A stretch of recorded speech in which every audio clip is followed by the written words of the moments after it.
మరి యొక్క ఆంధ్రప్రదేశ్ రాష్ట్రంలో ఉన్నటువంటి యొక్క షెడ్యూల్ కులాల ఉప వర్గీకరణ ఏదైతే ఉందో దాని ఆర్డినెన్స్కి సంబంధించి ఈరోజు క్యాబినెట్ ఆమోదించడం జరిగిందని చెప్పి మీ ద్వారా ముందుగా తెలియజేసుకుంటూ ఉన్నా.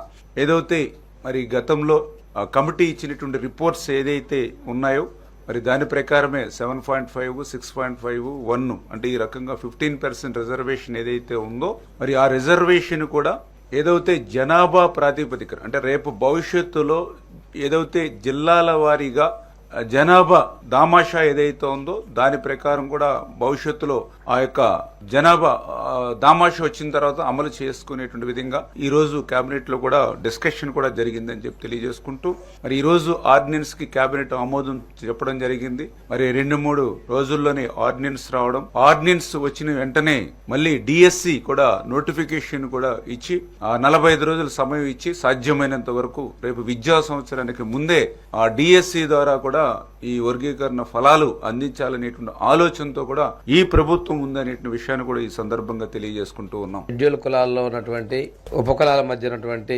అంతరాలను సరిచేసుకుంటూ వివిధ ఉపకులాల మధ్య ఏకీకృత మరియు సమానమైన పురోగతి కోసం ఉపవర్గీకరణ అమలు చేయడానికి ముసాయిదా ఆర్డినెన్స్ ప్రతిపాదనను రాష్ట్ర కేబినెట్ ఈ రోజు ఆమోదించడం జరిగింది. ఇది ఉపవర్గీకరణ అమలు చేయడానికి ఏప్రిల్ 15, 2028 మంత్రివర్గ సమావేశంలో ఆర్డినెన్స్ కు ఆమోదం లభించింది. అన్ని ఉపకులాల వర్గాల ఏకీకృత మరియు సమాన ప్రగతిని నిర్ధారించడమే ఈ ఆర్డినెన్స్ యొక్క ముఖ్య ఉద్దేశం. 59 షెడ్యూల్ ఉపకులాలను వెనుకబాటుతనం మరియు సామాజిక సమైక్యతల ఆధారంగా 3 సముదాయాలుగా విభజించడం జరిగింది. ఈ 3 సముదాయాల రిజర్వేషన్లను మొదటి గ్రూప్ లో 12 ఉపకులాలకు 1% రిజర్వేషన్, రెండవ గ్రూప్ లో 18 ఉపకులాలకు 6.5% రిజర్వేషన్, మూడవ గ్రూప్ లో 29 ఉపకులాలకు 7.5% రిజర్వేషన్ ని కేటాయిస్తూ వన్ కమిషన్ యొక్క రిపోర్ట్ ఆధారంగా సుప్రీంకోర్టు జడ్జిమెంట్ ఆధారంగా ప్రభుత్వం ఈ చర్యలు తీసుకుంది. దీనికి ఈ రోజున రాష్ట్ర కేబినెట్ ఆమోదం చేసిందండి. ఉపవర్గీకరణ కోసం 200 పాయింట్ల రోస్టర్ వ్యవస్థను కూడా అనుసరించడం జరుగుతుంది. ఇది 1 నుంచి 100 వరకు ఒక సైకిల్,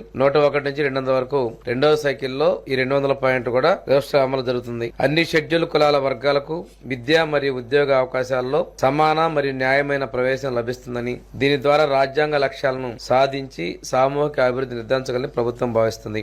ఈ ఆర్డినెన్స్ రాష్ట్రంలోని 28 జిల్లాల్లో అమలు పరచడం జరుగుతుంది. మనకి షెడ్యూల్ కులాల ఉపవర్గీకరణకు సంబంధించి సాంఘిక సంక్షేమ శాఖ చేసిన ముసాయిదా ఆర్డినెన్స్ కి రోజు రాష్ట్ర మండలి ఆమోదం తెలిపింది. ఏదైతే గౌరవ ముఖ్యమంత్రి గారు చంద్రబాబు నాయుడు గారు ఉద్దేశం, అదేవిధంగా అంబేద్కర్ గారు గాని జగజ్జీవన్ రావు గారు గాని ఎప్పుడూ కూడా ఆలోచించే విధానం సమాన స్వేచ్ఛా అవకాశాలు ఉండాలి, సమాన అవకాశాలు ఉండాలని ఒకే ఒక ఉద్దేశంతో వాళ్ళు చేసిన ఆ రోజు తీసుకున్న నిర్ణయం. ఆ రోజు నుంచి ఈ రోజు వరకు కూడా ఆ నాయకుల తాలూకా మార్గదర్శకాలతో ఈ రోజు నడుస్తున్న ప్రభుత్వాలు మనందరం కూడా చూసాం. వాళ్ళ తాలూకా మార్గదర్శకాలని, వాళ్ళ తాలూకా దిశానిర్దేశాన్ని కూడా ఈ రోజు ప్రజలకు అందజేయాలనే ఉద్దేశంతో గౌరవ చంద్రబాబు నాయుడు గారు తీసుకున్న ఈ నిర్ణయం. అదేవిధంగా సుప్రీంకోర్టు ఆర్డర్ ప్రకారం 1 మెన్ కమిటీ వేసే 1 మెన్ కమిటీ ఇచ్చిన రిపోర్టు ప్రకారం సుమారుగా చాలా రోజులు 13 జిల్లాలు కూడా కంబైన్డ్ జిల్లాలు తిరిగి ప్రతి ఒక్క కుల సంఘాలు వాళ్ళ తాలూకా అభిప్రాయాలు తీసుకుని ఈ రోజు మాకు ఒక రిపోర్ట్ తయారు చేసి ఇచ్చారు. ఆ రిపోర్ట్ ని కూడా ఒక 5 మెన్ కమిటీని ఏర్పాటు చేసిన గౌరవ ముఖ్యమంత్రి గారి ఆధ్వర్యంలో 5 మెన్ కమిటీని కూడా ఏర్పాటు చేయడం జరిగింది. 5 మెన్ కమిటీ ఇచ్చిన రిపోర్ట్ ని బేస్ చేసుకుని ఆ రోజు మంత్రి మండలిలోని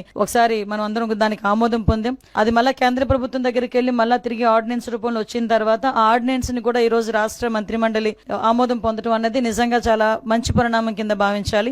ఎంతో వెనుకబడిపోయిన రెల్లి కులస్తులు లాంటి కులస్తుల్ని కూడా ఈ రోజు 1% రిజర్వేషన్ ఇచ్చి వాళ్ళకి కూడా అన్ని ఉద్యోగ అవకాశాలు, ప్రమోషన్స్ లోని కూడా వాళ్ళకి అవకాశాలు ఇవ్వాలని ఒక మంచి ఉద్దేశం. అదేవిధంగా మిగతా ఉపకులాలకు సంబంధించి ఓవరాల్ గా 59 ఉపకులాల్లోని కూడా అందరికీ కూడా సమాన అవకాశాలు రావాలని ఈ రోజు మంత్రి మండలి తీసుకున్న నిర్ణయాన్ని స్వాగతిస్తూ ప్రజలందరికీ కూడా తెలియజేయటమైంది.